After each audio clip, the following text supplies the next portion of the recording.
If you've ever been told that aerobic training undermines your strength gains, nothing could be further from the truth. Let me explain. Hi, I'm Coach Robb Beams, and at the time of this recording, I'm going on 40 years as a human performance specialist. And I was currently working with a new client who was told that aerobic training would decrease his ability to put on lean muscle mass. And I want to debunk this conversation from a couple different perspectives, and I hope you'll stick with me here for just a couple minutes. When it comes to putting on new muscle, there's only three things that will allow you to create new muscle. Number one, you have to tear the muscle tissue down, whether that's through strength training or sport-specific load. Number two, you have to feed the body amino acids. Amino acids come from protein. And number three, you have to give your body plenty of sleep, both on a quantity, 8+ hours, as well as on a quality side. When we're looking at the quality, we're looking at a minimum of an hour and a half, preferably 2 hours of deep sleep. And if you're using the Garmin dashboard, you can check this literally on a daily basis. When we loop around and we look at the idea that we want to be putting on new muscle, stop and think about the idea that you've got to get enough sleep, quality and quantity. You have to eat enough protein to provide the amino acids, but you have to provide enough breakdown of the muscle tissue. And this is where cardiovascular exercise can actually be advantageous. When you're working aerobically, for those of you who have followed me here on the Coach Robb Beams YouTube channel, you know that we need to be in heart rate zone 2 or below. If you're new to the channel, in our description box is a link to our heart rate spreadsheet. When you're training specifically aerobically, heart rate zone 2 and below, what you're doing is you're increasing the amount of capillary beds in the muscle. I want you to think about it as a freeway. As you continue to enhance your aerobic capacity, right, the strength of your heart beating is going to produce blood that's oxygen rich. Well, when you are working at trying to get rid of metabolic waste, which is a byproduct of strength training, when you look at trying to reduce the amount of residual soreness associated with strength training, when you train aerobically, you build the capillary beds to get the metabolic waste out. You're enhancing your largest muscle in your body, your heart, right? The big cardiac muscle. And now what you've got is a tremendous amount of cardiac output carrying a tremendous amount of blood.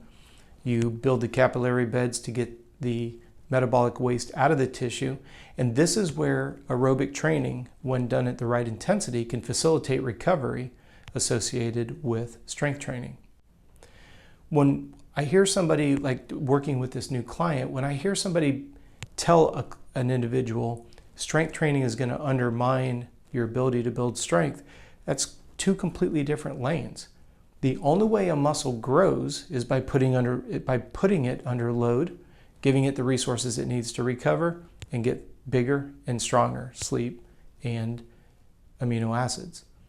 By the way, when we talk about sleep, what we're talking about is your body's ability to release HGH, human growth hormone, and testosterone. Both of those play a significant role in recovery. So when we bring the conversation full circle, if you're doing a lot of heavy lifting, the next day doing a little bit of cardio is going to vasodilate the muscles, because as you warm the tissue up, that friction, the muscle contraction, vasodilates the blood vessels. You have a good diet, fruits, vegetables, and lean protein sources. So what happens? The nutrient-rich blood comes into the muscles, facilitating recovery. You have the vasodilation and the opening of the muscle tissue. You're able to get rid of the metabolic waste. And a fringe benefit to all of this is you will have reduced muscle soreness. So I want you to change your perspective ever so slightly when it comes to aerobic training, particularly when it comes to speeding up recovery associated with strength training. So as you can see, I believe that strength training needs to be complemented with cardio. Every sport's a little bit different. If you take something like triathlon, you have to have a tremendous amount of strength and you have to have a big aerobic engine. So you can't just say that strength training has to be done by itself. It has to be complemented.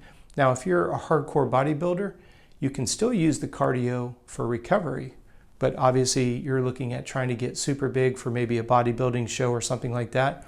Remember, you have to keep these types of subjects in the appropriate context.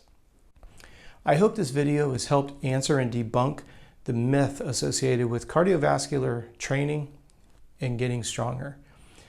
If you're new to the channel, thank you so much. I appreciate you giving me some time here today.